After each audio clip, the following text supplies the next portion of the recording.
Today, the British strike back at Napoleon's army at Salamanca. Obviously it worked though, I just don't know how. Are those guys in kilts? I like how they have like blood splattered all over his little flag right there.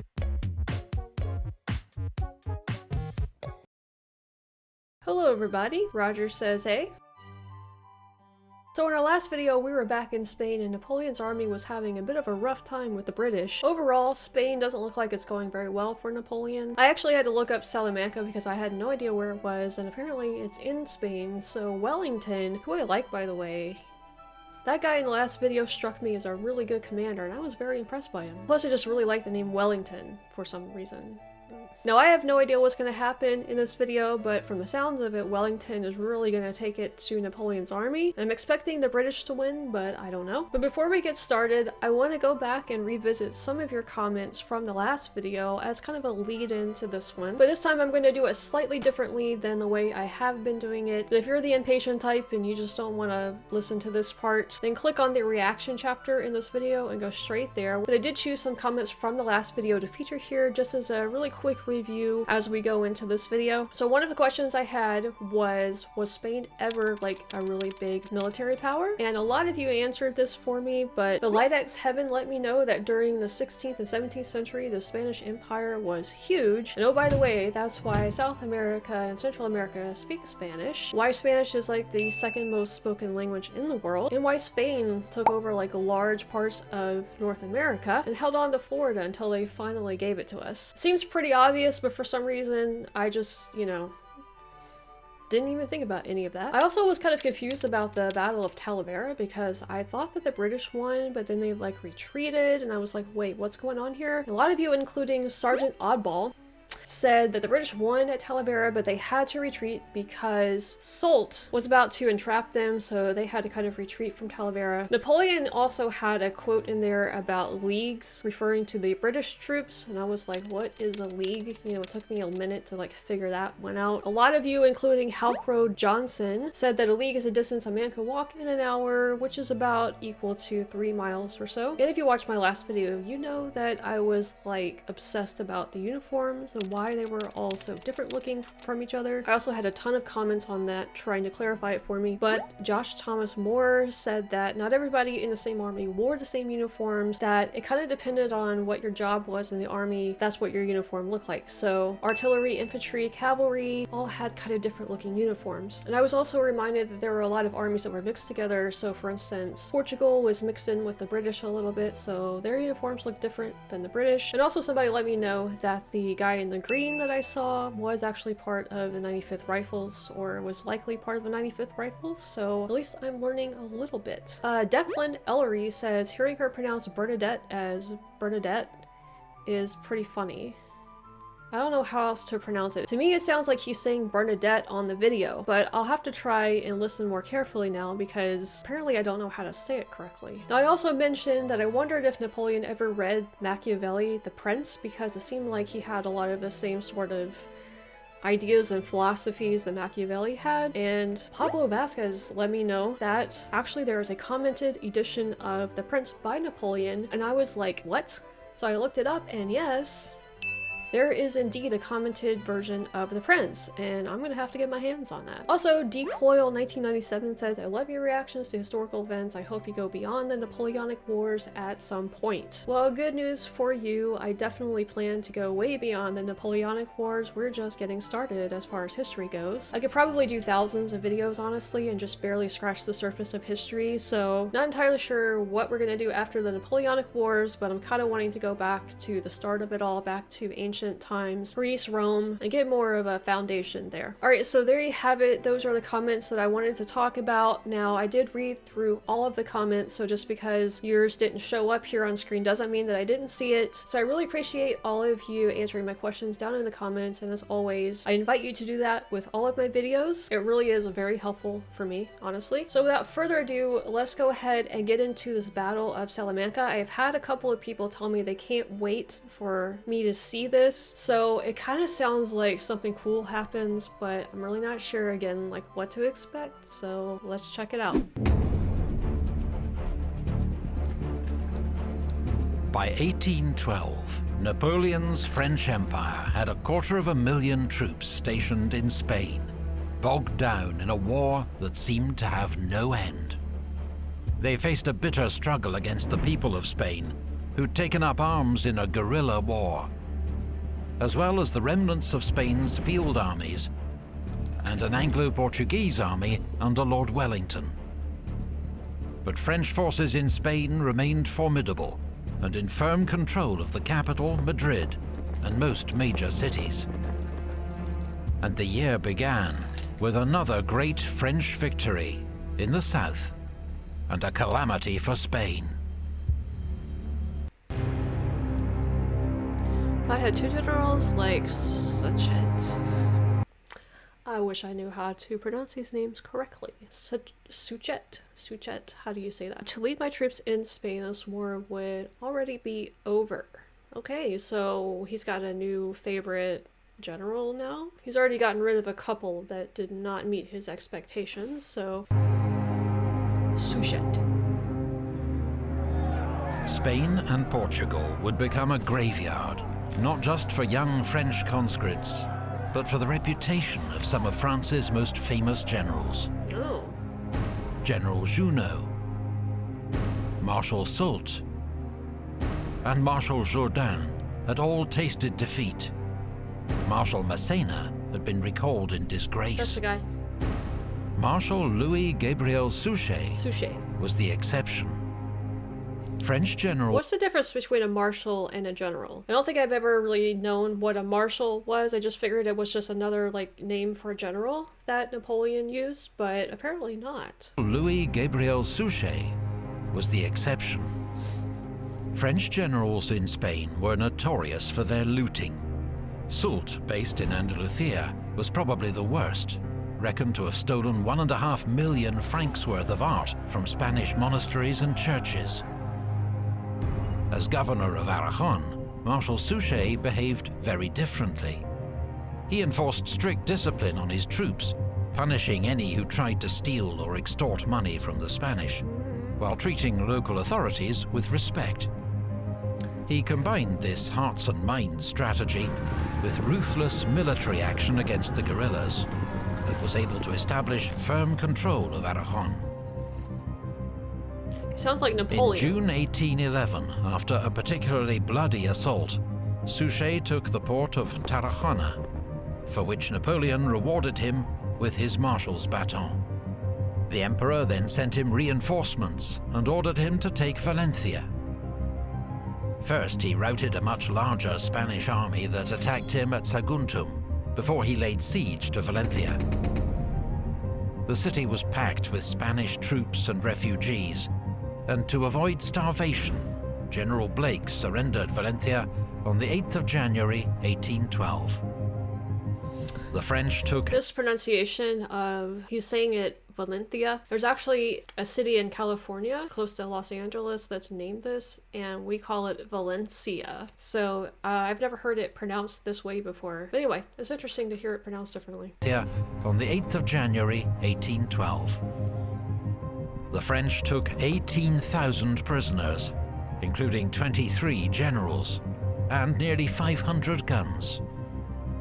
It was a devastating blow to the Spanish cause. But to reinforce Suchet, Napoleon had stripped troops from other armies in Spain, and then withdrawn 25,000 of the best troops for his imminent invasion of Russia.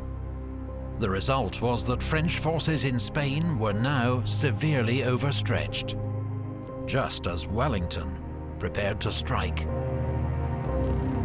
It's my man Wellington. I like him for some reason. We have in the service the scum of the earth as common soldiers enlisted for drink. Spanish guerrillas kept Wellington well informed of French movements, and learning that the forces facing him in western Spain had been much weakened, he decided to go on the offensive, to strike a blow before the French could concentrate against him. On the day that Valencia fell, he laid siege to Ciudad Rodrigo on the Portuguese-Spanish frontier. Eager to take the city before Marshal Marmont could march to its relief, he ordered an assault after just 10 days. It succeeded, though Major General Crawford of the Light Division was among 300 killed. Wellington then marched south to besiege the much more strongly defended city of Badajoz.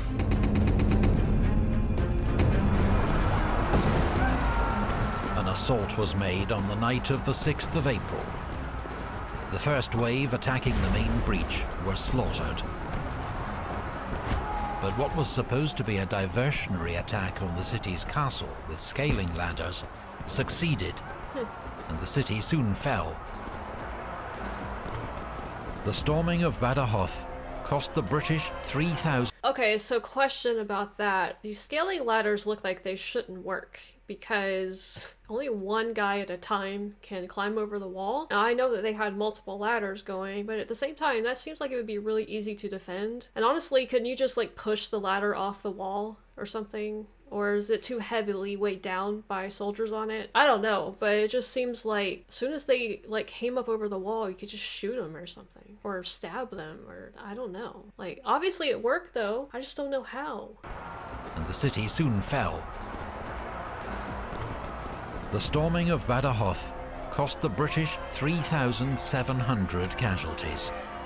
In the aftermath, survivors went on the rampage, drinking, looting and raping, and killing more than 100 Spanish civilians before British officers finally restored order. Wellington had secured the two main routes between Spain and Portugal. Now he sent his most reliable subordinate, General Hill, with a small Anglo-Portuguese force to destroy the bridge over the Tagus at Almaraz. This was a vital link between Marmont's Army of Portugal and Soult's Army of the South, as the next usable bridge was at Toledo, 90 miles east. Oh, there's a Toledo, Ohio. That's interesting. The bridge was well guarded by forts and redoubts, but Hill led a swift and daring assault. The French defences were taken by surprise. The bridge itself and all the engineering equipment burned, for the cost of just 177 casualties. Wellington was now ready to begin his advance into... Are those guys in kilts? Are those Scottish troops? This is my first time seeing kilts in battle. My dumb American mind have just always equated British troops with England. And I know England and Britain are two different things, but I don't know, I just never thought about having Scottish troops there. I mean, I'm assuming that's what that is. I don't know why English troops would be wearing kilts. Wellington was now ready to begin his advance into Spain. Spanish regular forces and guerrilla bands began operations to tie down as many French troops as possible. While from the Bay of Biscay, Sir Hugh Popham's naval raiding force made diversionary attacks on French coastal targets. In 4 days, Wellington was at Salamanca, as Marmont, outnumbered, withdrew behind the Douro River. But when reinforcements arrived, he crossed the river again.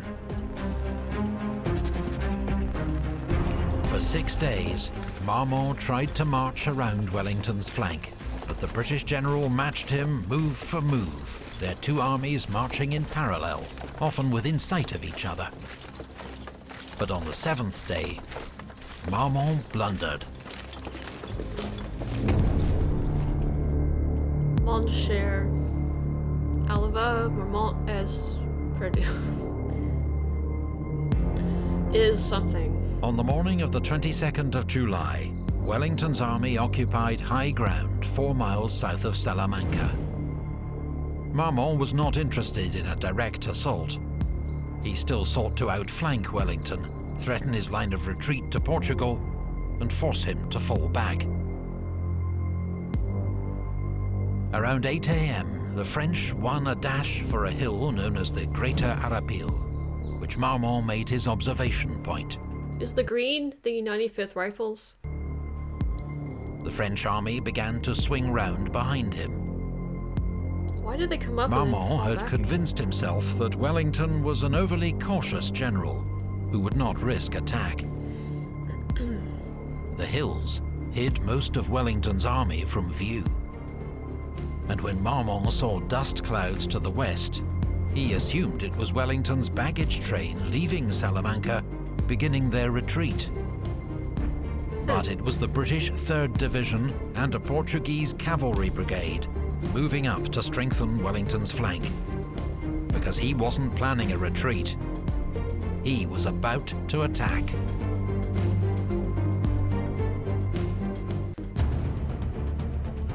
They are my lads, just let them feel the temper of your bayonets. Around 2 p.m, Marmont ordered the 5 infantry divisions waiting in the woods behind him to march west, to cut off Wellington's imagined retreat. General Moukoun's 5th Division, in the lead, stopped to engage what was presumed to be the British rearguard in the village of Los Arapiles.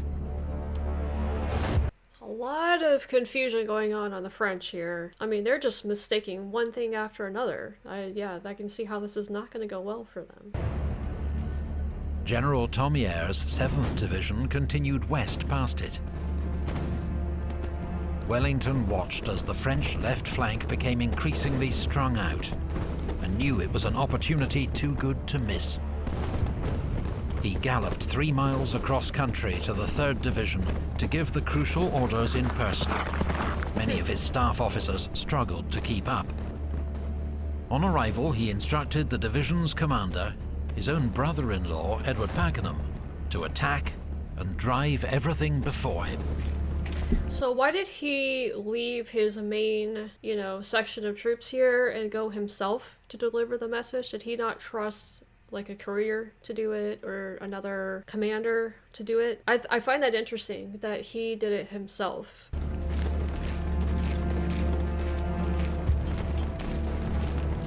Third Division's advance was hidden by low hills until the last minute. Thomier's division was caught completely unawares and shattered by the assault.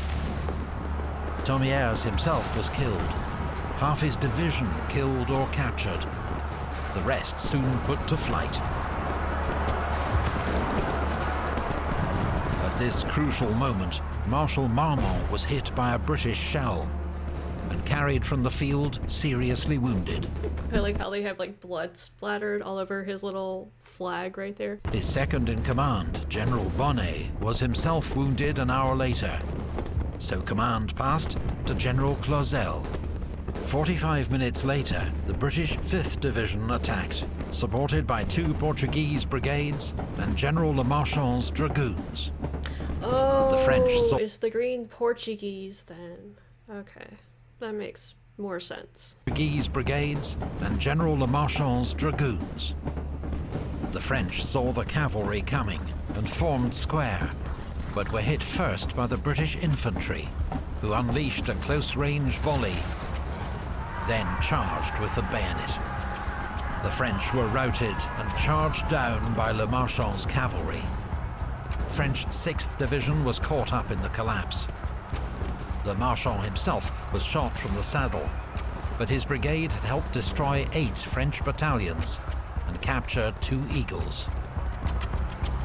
Wellington's echelon attack continued as Cole's 4th Division advanced in the centre. But Pack's Portuguese brigade was thrown back from the Greater Arapil, and the whole division was soon falling back in disorder. Despite the devastation of his army's left flank, General Clausel decided to launch an attack on the Lesser Arapil, the hinge of Wellington's position. If it could be taken... that kind of sucks. The British had them basically trapped almost against the mountains, I'm assuming. It's a shame they had to fall back like that. Lesser Arapil, the hinge of Wellington's position. If it could be taken, he might still snatch victory from the jaws of defeat. But the French advance was met by fresh troops of Clinton's 6th Division, who poured volleys of musket fire into the French columns. They began to fall back. The French army had lost the will to fight on. its soldiers streaming away into the woods behind them. Oh, they're woods. Okay. General Ferré's 3rd Division mounted a brave rearguard action to buy the rest of the army time to escape, but it faced a hopeless task. I mean, how would you like to be one of those soldiers? They're like, okay, you get to go, like, basically die while everybody else escapes. Soon outflanked by the British 5th Division, and Ferré himself was killed. Only General Foy's 1st Division escaped in good order. With darkness falling and his army exhausted, Wellington called off the pursuit.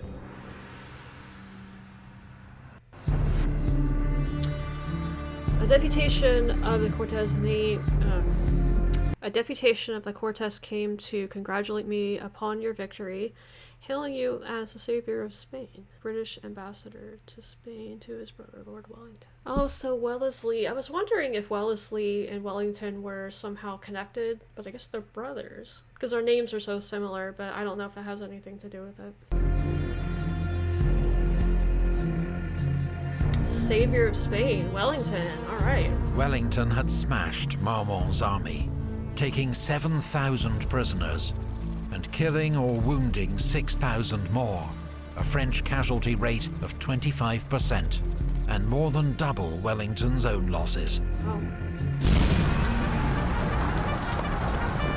The next day, dragoons of the King's German Legion attacked the French rearguard and achieved the almost unheard-of feat of charging down a French infantry square and taking another 1,000 prisoners.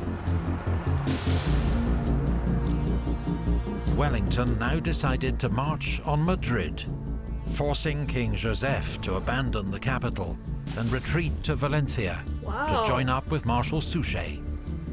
So Wellington is like basically single-handedly retaking Spain at this point. I knew I liked him for some reason. On the 12th of August, Wellington liberated the city to scenes of wild celebration.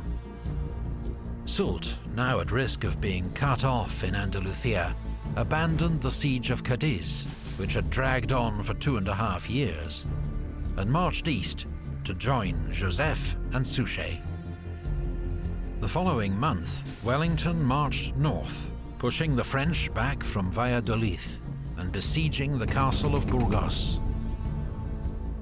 But his army lacked heavy guns, and the French garrison fought bravely. As powerful French armies gathered to the north and south, Wellington himself was now in danger of being trapped. He had no choice but to withdraw. Wellington's retreat turned into a desperate, forced march through autumn rain.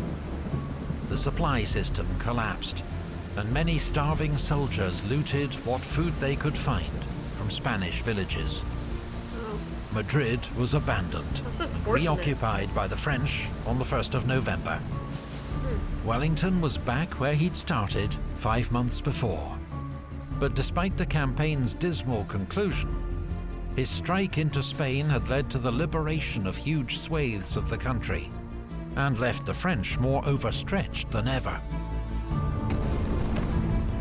Reinforced and resupplied, Wellington would be back the next year to deliver the final blow to Joseph's Spanish kingdom. 1812 had seen the tide of war turn, and not just in Spain, because 2,000 miles to the east, in Russia, catastrophe had engulfed the Grande Armee. This is next, I think.